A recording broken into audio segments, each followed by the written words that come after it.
Okay, and here we move into turn 21. This is the last year of the game. And probably not the last video, but alright.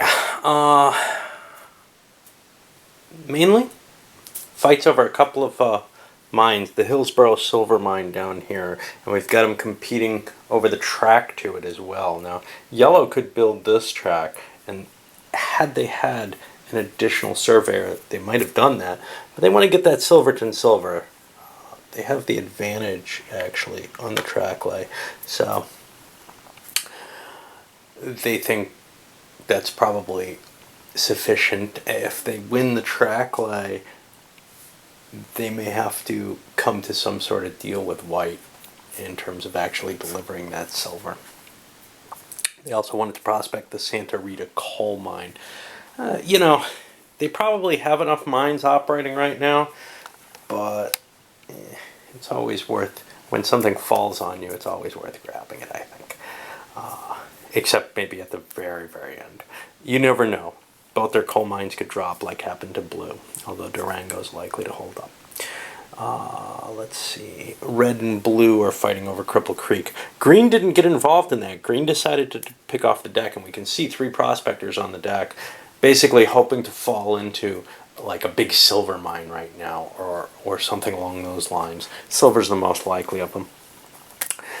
Other than that, not a lot going on. Fighting over track for Cripple Creek as well. And again, yes, red could get there a different way, but it's kind of painful to do that. Alright, we'll see where the competitions land. Well, white and red won both the die rolls, so they're getting clean access to the mines that they're buying. Best of situations for them. They don't have to, because otherwise you really almost have to split the money. Now, especially for white, red could have laid 2 track to get in there. All right, well, we'll play these out. Okay, well, briefly, big money for purple and yellow, $5,000 each approximately. A lot of silver kicking around, along with for purple hauling some wood, I guess, that they've got up to Salt Lake City. Red, interestingly enough, high expense turn, not the big payoff, barely broke even really.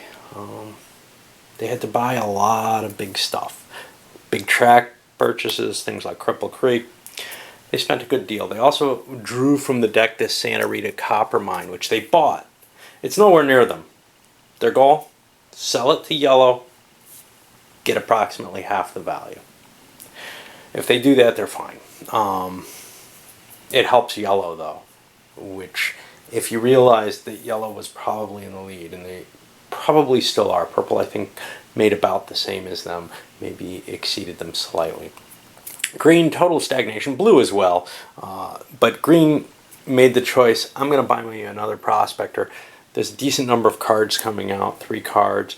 Hopefully one of them's useful to me. I can run for that with my +1 prospector and then grab off the deck with the other. They actually went to prison with their prospector, so they ended up paying $400 to grab their guy out of prison and get another one. They're gambling here, but to tell you the truth, with people like them and blue, there isn't much left. Really, everybody else is doing significantly better than them. Does it make it unpleasant? No, this isn't a game where you really feel like, even if you're kind of out of it in terms of the money, where you necessarily feel like nothing interesting's happening, like you don't have an influence on the game, or you don't have anything interesting to pursue. In some games, like an 18XX game, you're sitting with a kind of crappy set of stocks, and yeah, you're trying to run your railroad, but it's just so obvious that you're losing and that you're not in it and that it's not any more interesting. I don't feel like that happens with this game. Anyway, onward. As we move into turn 22, gold and copper prices became depressed for no apparent reason. Silver didn't go down as badly as one would expect. It actually maintained some value. Looks like the people holding silver mines are going to get at least another decent shot fairly soon. They may even, well, get not bad prices, I don't know, throughout. We'll see. Lumber, a little bit of depression in Salt Lake City, dropped down. And over here, coal stayed pretty steady, except for El Paso. Even that huge Denver sell-off, I don't know, 16 coal, because it's halved, actually didn't drop the price, so it's holding up pretty well. Hey, we got some new cards. Oh. Okay, so this is going to sweep the deck, and we'll get a whole new hand. I'll come back and show you that. So one of the kind of weird things happened here where there were two more of these in the deck afterwards in this draw, and they just get discarded. You're not going to have too many reshuffles. It's just a way. It used to bother me, and I think it's actually a pretty good design. You could reshuffle again. It doesn't really make any difference. What do we have of interest down in the south? Pinos Altos, Lumber. More Lumberton. Lake City Silver. Lake City. Who owns Lake City? That's purple too, isn't it? Yeah. So a lot of stuff there for purple. The Lake City to Lumberton. Durango is outside their reach. Not entirely, but it's more yellow. Pinos Altos is yellow. Coal up in the north of west. Central, and some that, well, blue or white could fight over if they're really interested in it. Neither one is terribly thrilled. You know, at this point, buying a coal mine and building track to it is kind of an expensive proposition for the amount that you're going to pull out of it, but we'll see. All right, on to turn 22. All right, turn 22 of Silverton, and we have some selections here. Blue and green are in trouble, just in terms of, and this has been the case for half the game really, they have no place to expand their track that makes a lot of sense. And at this stage in the game, their track's very small. They haven't had a lot of expansion. They're drawing from the prospecting deck in the hopes of falling into something. It's not going to make much difference, but that's about the best they can do. And that is the one thing. Later in the game, it is possible. Natural 20 Films brought this up, or Dice, I don't know, Films, I think, brought this up on my Yahoo, or on my YouTube account. Yeah, I can't get anything right this early in the morning. That's why I need an hour and a half to wake up. So, it is probably kind of boring to play one of these little stunted track things without a lot of range for competition. Now, truth of the matter though, blue could have cut across and gotten themselves into a playing ground. Only green was sealed off really by other players' actions. They have no way out. They could cut through here down to about there, and that's really about it. They had an opportunity at one point though to have been sliding for Grand Junction, and they didn't take it. I'm not sure. Oh no, they really didn't, because this blue-red cut them off. They could have slid down this way, though.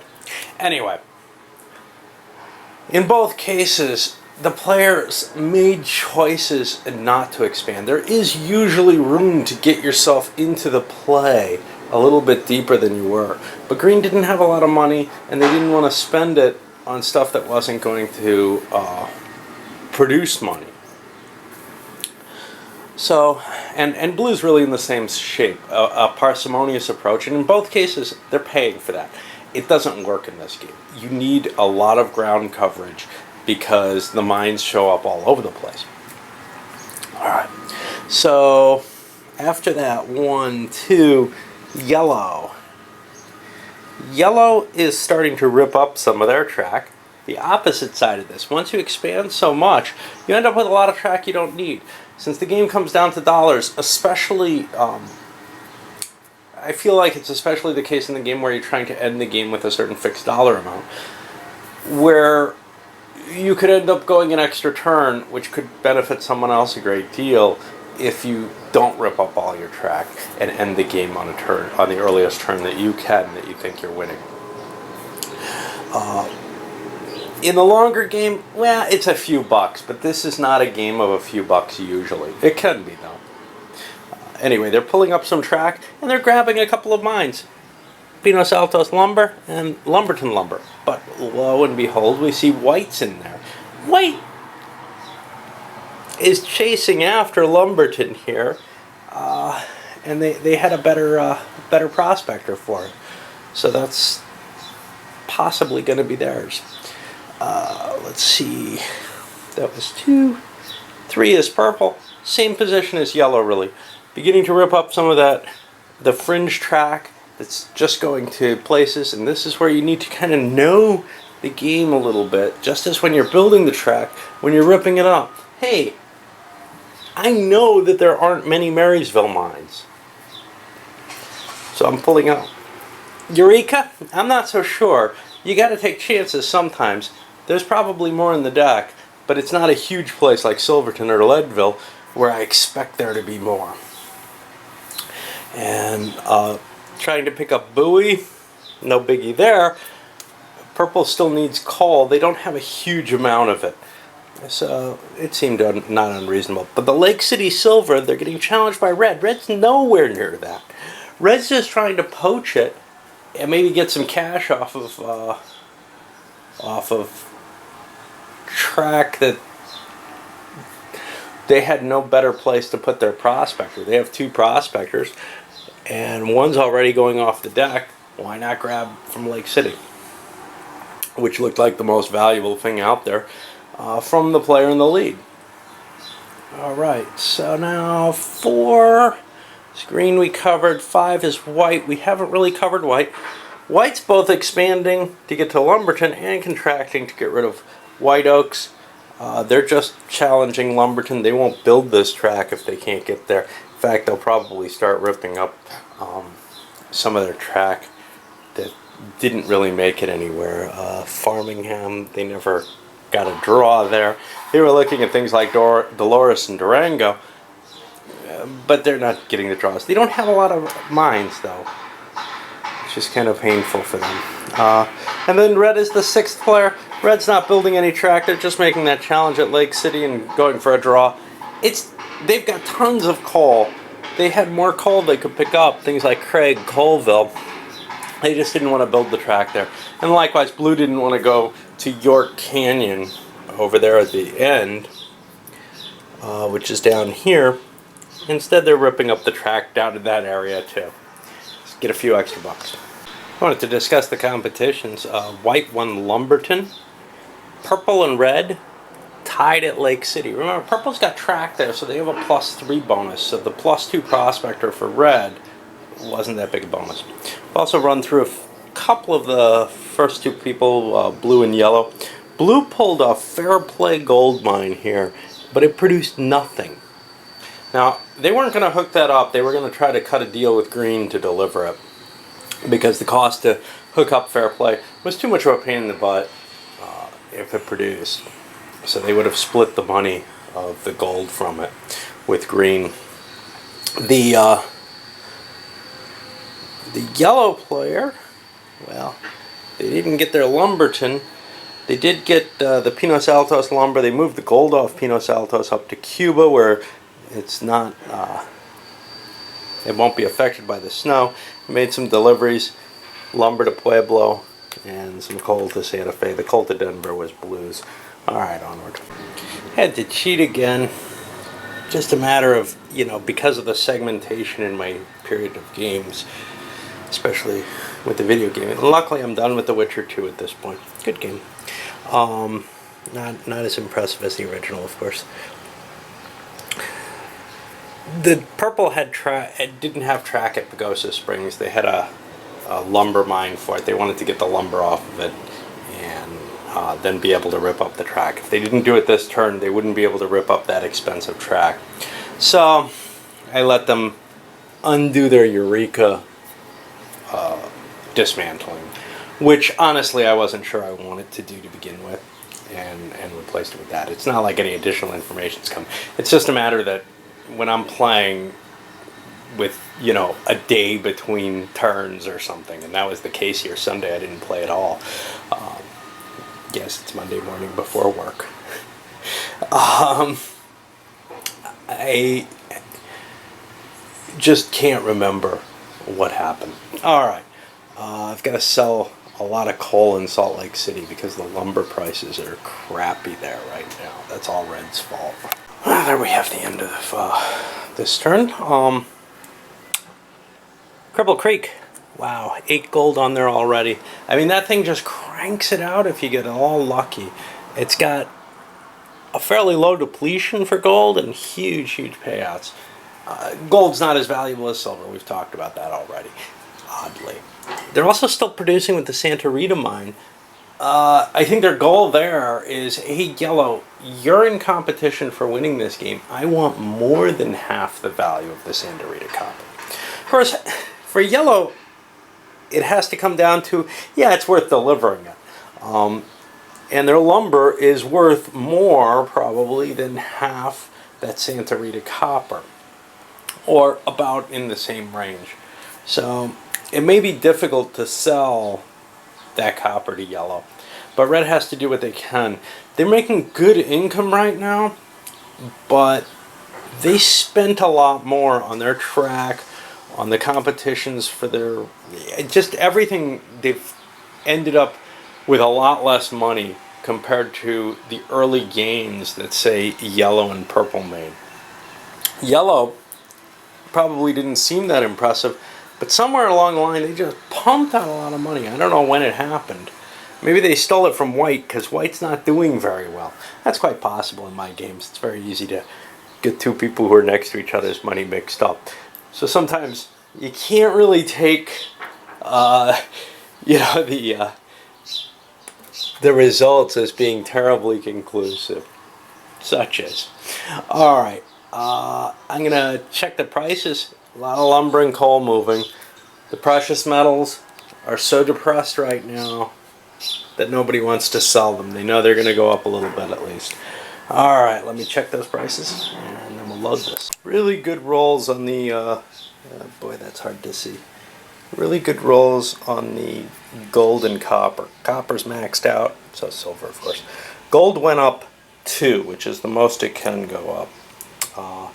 Otherwise, lumber prices almost all the way up. Pueblo's a little hurt, but and coal prices all maxed out. Well, last couple turns we got the IDS or whatever of 7 for what that matters. It just, production's not going to go up, so it's just going to make sure that those prices are more stabilized even on the coal and lumber markets for the last couple turns. The last turn's a winter turn. That can be really tricky because it means that the people who are risking things on snowplows probably are going to dump their valuable stuff. Now, what is that? Well, that's the Dillon copper. There's no question there. I don't know if anything else. You could also pull your stuff out if you had someplace better to go. But Aspen is no safer than Dillon. It's actually, for green, it's actually deeper into their snow area. Not always the case for everyone, but they may be better off, just selling it at this point. It's also risky, White is going to have to sell their Elizabethtown gold this turn. What does that mean? Well, that means the Cripple Creek gold's got to go this turn too. Even if Red wanted to get a plow to handle that, and they may, they've got to get that gold out of there. There's a number of people who may be buying a plow in the last turn just because they've got some value sitting there. The Hillsborough silver mine, if that doesn't deplete this turn, well, you want to be able to run that money out, even if it's just a little bit. So it's kind of painful. We got one new card at the end. I don't remember what it was. Tyrone Copper, I think. Interesting card. Red picked it up. They might have bought it, except Yellow doesn't have Tyrone hooked up. Yellow probably will hook Tyrone up for that, but they probably wouldn't do it if Red bought it. And we got one more card, Hot Sulphur Springs, some more lumber. Up there, wherever that is. Somewhere up here. Here it is, right in the middle of Greenland. That's kind of a bonus for them. Alright, and up this goes.